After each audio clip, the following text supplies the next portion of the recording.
All right, welcome to The Explainer. Today, we're plugging in and trying to figure out how a Japanese punk rock icon took this legendary guitar, one famous for its super clean classic twang, and basically taught it how to scream, totally reinventing its sound in the process. And this quote right here, this is the key to everything. It's this whole philosophy of respectful rebellion, and it defines Ken Yokoyama's entire approach to the guitar. It's what makes his story so cool. Okay, let's dive into this. So here's how we're going to break it all down. We're going to follow his journey from being this dedicated, solid-body guitar player to becoming a true Gretsch innovator. We'll see how he did it, exactly how he rewired the DNA of a classic. Okay, first things first, let's set the stage a little. Ken Yokoyama is an absolute legend. We're talking about the guitarist for High Standard, a trailblazer who pretty much defined Japanese punk for decades with his powerful, super melodic style. And for years, like pretty much every punk guitarist out there, his arsenal was built for one thing: aggression. His sound was all about the solid body guitar. Gibson Les Pauls. You know the drill. They're direct, they're forceful, and they're designed to handle tons of high-gain distortion without any fuss. It was the expected sound, the right tool for the job. But then, back in 2014, everything changed. He picked up a guitar that he thought he would never play. I mean, this instrument went against every single punk rock instinct he had. And this really shows you the wall he was about to smash through.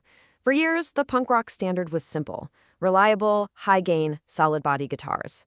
Hollow bodies? No way.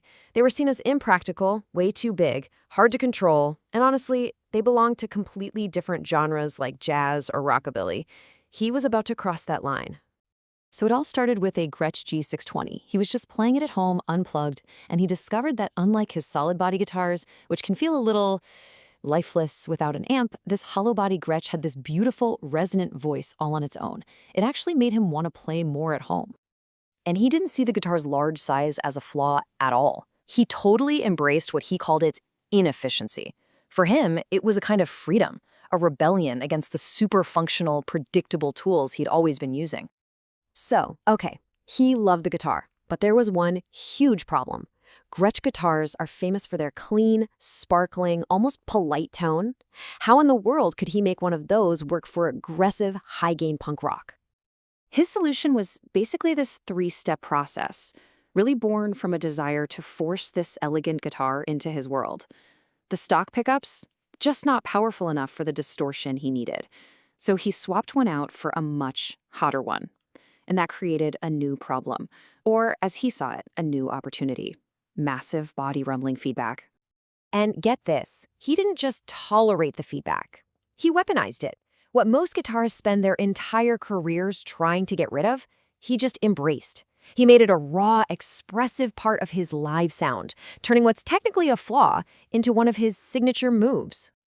So all this radical experimentation, this unique philosophy, well, it caught the attention of Gretsch, and it led them to do something they had never done before.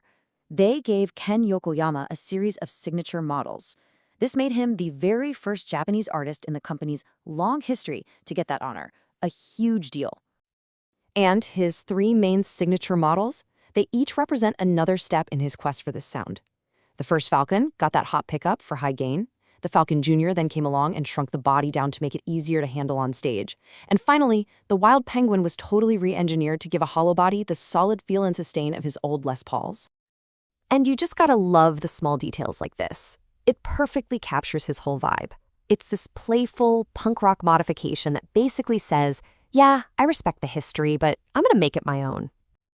So after all these custom mods, what does it actually take to get his sound? Well, the great news for all you guitarists out there is that his setup is surprisingly, almost shockingly, simple. For the most part, he just plugs straight into a Marshall JCM 2000 DSL 100 head. There's no giant pedal board full of complicated effects. It's really a testament to the idea that your real tone comes from the player, the guitar, and the amp. Just the core stuff. And for all you gearheads watching, here are his typical amp settings. It's a pretty balanced sound, but you can see he scoops the mids just a little bit. That's the trick.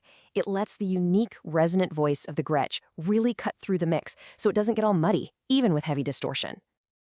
And that brings us to the final, and I think most important takeaway from this whole story. Because his sound isn't really just about a guitar or an amp. He's actively encouraging people to break free from the stereotypes we all have about certain instruments. A Gretsch doesn't have to be a rockabilly machine, you know? Just like a Telecaster doesn't only have to be for country music.